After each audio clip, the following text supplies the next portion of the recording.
Ako, si Tomas Mercado. Kilala sa pangalang to. Ako'y nanggaling sa mahirap na pamilya, ngunit may dignidad sa sarili.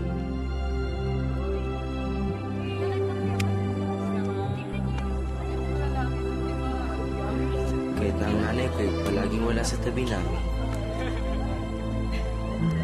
ang tatay ko'y palaging may sakit, at ang kapatid kong binubuhay ko pa ay importante pa rin sila sa buhay ko.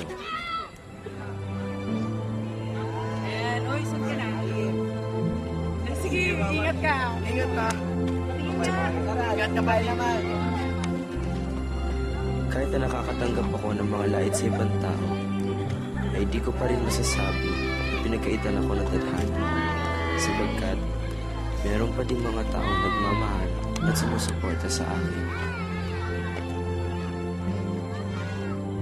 Ako, si Tomas Mercado, at ito ang kwento ng buhay ko.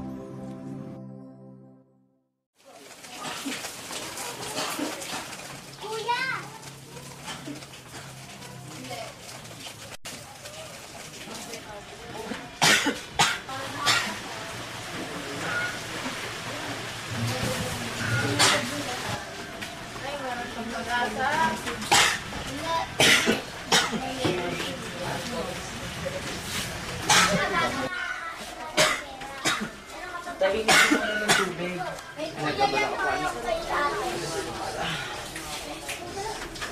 Tayo, konting pisa lang at mapapa-operahan na namin kayo. Walang magpa-opera. Baka hindi nga rin ako magtagal. Nico! Pero... Kuya, yung mga gamit ko. Pwede bang pumasok muna dito sa kwarto?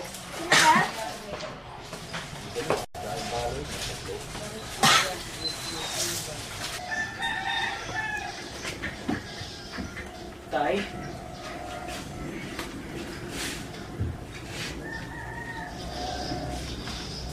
Kaloy! Sabel! Oo, kuya. Si tatay. Tay! Wala na si tatay. Iiwan na tayo. Tay, ba't ito ginawa sa amin? Tay, ba't ito umalis?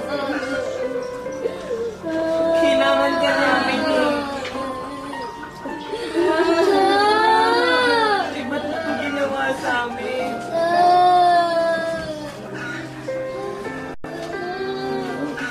Tay, maga-maga namin.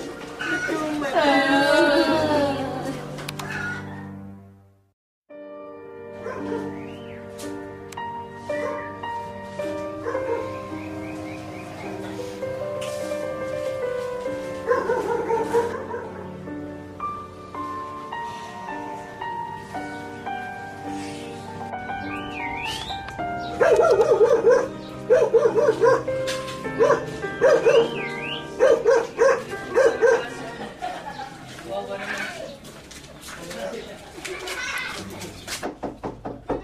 Tao po.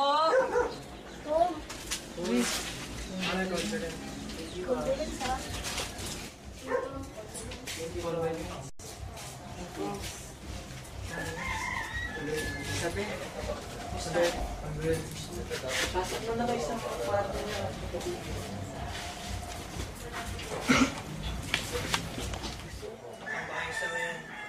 Siguro nga, sana maging maayos ang lahat.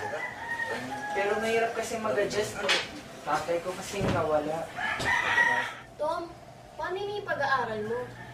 I mean, kayo ng mga kapatid mo. Hindi ko pa nga rin alam eh. Hanggang ngayon naghanap pa rin ako ng school na mapapasukan.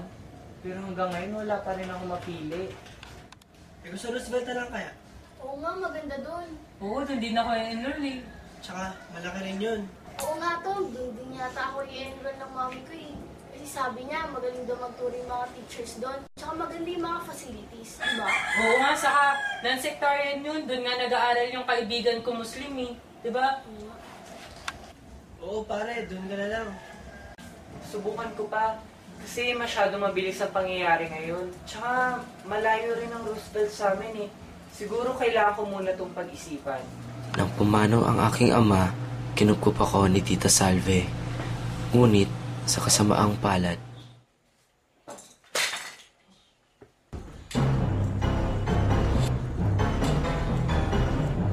Ano yun? Bastardo ko talagang bata ka! Pwede mo bigyan ng malat dito? Eh wala ka pang kwenta! Sumasagot ka pa? Pwede sa alam ko, halika dito! Lumayas ka dito! Lumayas ka sa kumain mo! Yung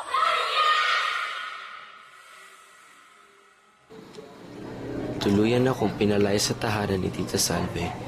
Kaya't napagdesisyonan kong tumuloy muna pansamantala sa tahanan ni Tita Sally.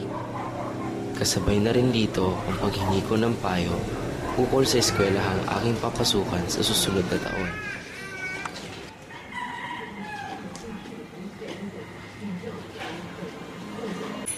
Tita? Tita? Oh, Tom! Tita? Halika, pasok ka. Hindi po.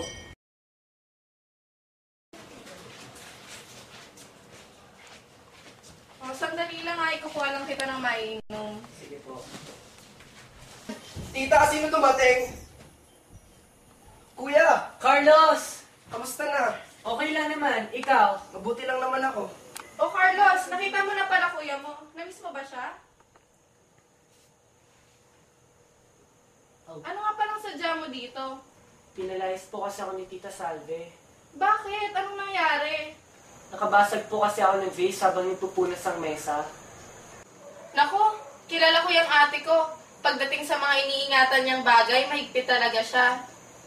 Pero sige, hayaan muna kitang tumuloy dito. Salamat, Tita! Yes, makakasama na kita, kuya.